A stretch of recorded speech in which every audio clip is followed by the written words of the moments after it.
You bought an Oura Ring to get healthier, but most people use it like a fancy step counter. Here's the problem. If you only look at your sleep and readiness scores, you're ignoring the metrics that actually change your habits.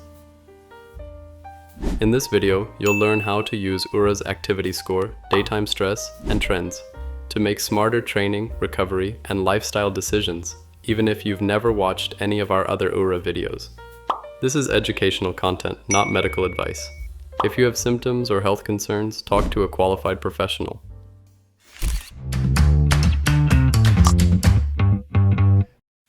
Let's start with the number people misunderstand the most: activity score. Most apps reward you for crushing yourself every day. Oura is different. It will actually lower your score if you never take a real easy day. Your activity score is built from a few key pieces: how much you move in total, how often you hit your activity goal, how frequently you train, how much medium and high intensity work you do, and how much genuine rest you take. That last part is the twist.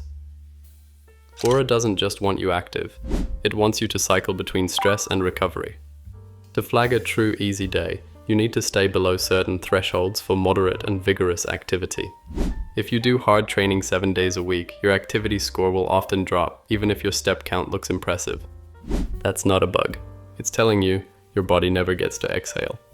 Oura's automatic activity detection can recognize dozens of activities. It usually waits about 10 minutes before confirming that what you're doing is a real session, not just a walk to the kitchen.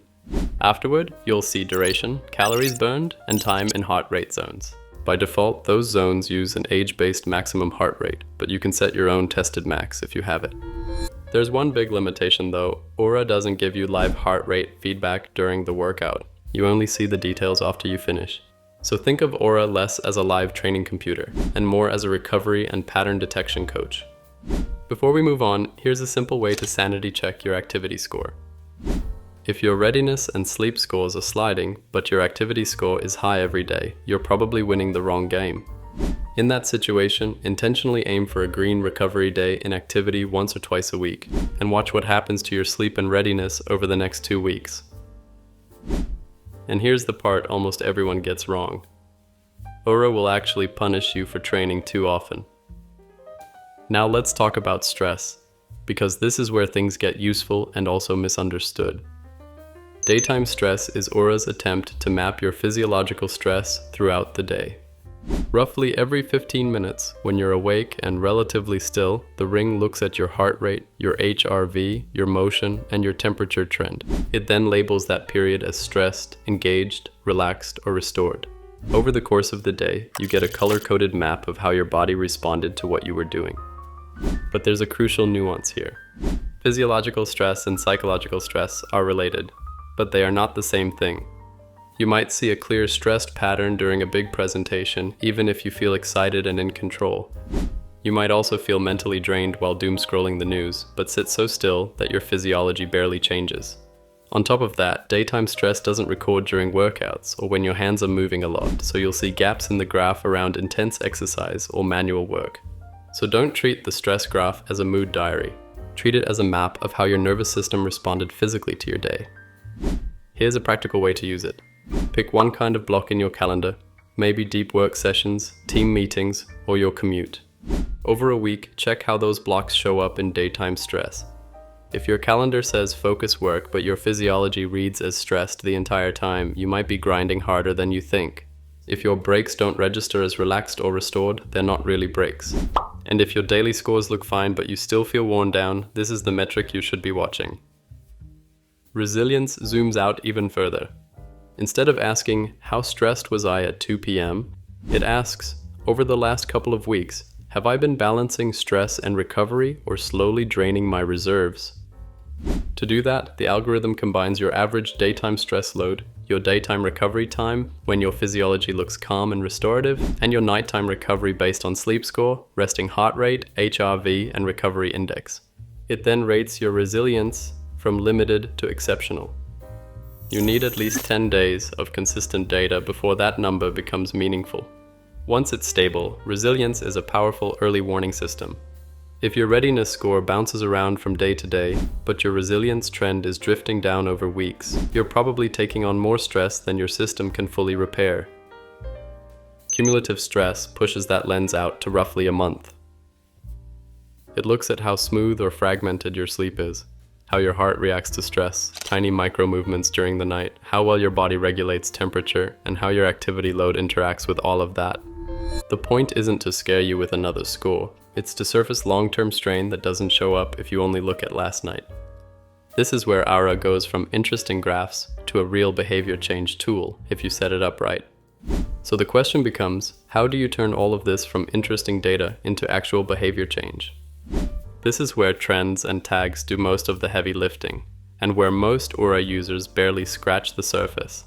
From the menu, you can open trends and see graphs of sleep score, readiness, activity, HRV, resting heart rate, temperature deviation, and more across days, weeks, months, or even years. On the web dashboard, you can compare two metrics side by side, for example, bedtime versus sleep score, or alcohol tags versus HRV. Tags are simple labels you attach to a day or night to mark behaviors or events. Alcohol, late meal, sauna, travel, high-stress workday, and plenty more.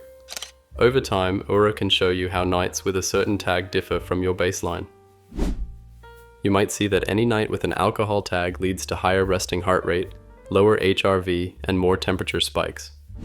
Or that sauna tags line up with slightly better deep sleep the following night. The app will sometimes suggest smart tags when it sees unusual patterns. If your sleep score suddenly drops or jumps, it might prompt you to log whether something changed, like caffeine, stress, or exercise timing. Here's how to turn that into a clean experiment. Step 1. Pick one behavior you're curious about. Alcohol, late night snacking, evening workouts, caffeine after 2 p.m. doesn't matter. Step 2. Tag it every time for at least 3 weeks. Step 3. In trends, compare your sleep score, readiness, and HRV on tagged days versus untagged days. Don't just look at one night, look at the averages.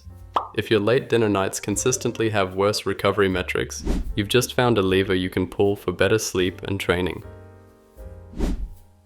Finally, let's talk briefly about Oura Advisor. Advisor adds an AI layer on top of your data. You can ask it questions like, why has my readiness been low this week? Or, what patterns do you see in my sleep over the last month? It can show charts, propose specific behavior experiments, and remember past conversations, so the recommendations build over time. You can choose a more conversational tone or a more direct, coach-like tone, and you can adjust how often it checks in with you. It only accesses your Oura data to personalize feedback, and you can clear its memory whenever you want. But just like with the scores, treat Advisor as a structured thinking partner, not as an unquestioned authority. So, if you're using Oura today, here's your action plan from this video. 1. Stop treating activity score like a high score game.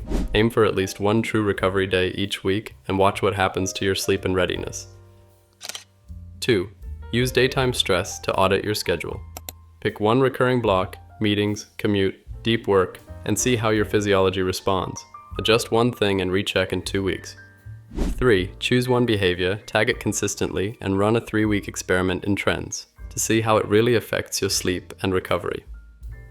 If you want a deeper breakdown of sleep and readiness accuracy, including how close Oura really gets to lab-grade measurements, watch part 1 of this series next. And if you're already using Oura, comment with what you want decoded next: stress, menstrual cycle tracking, or long-term health trends. Thanks for watching. See you in the next one.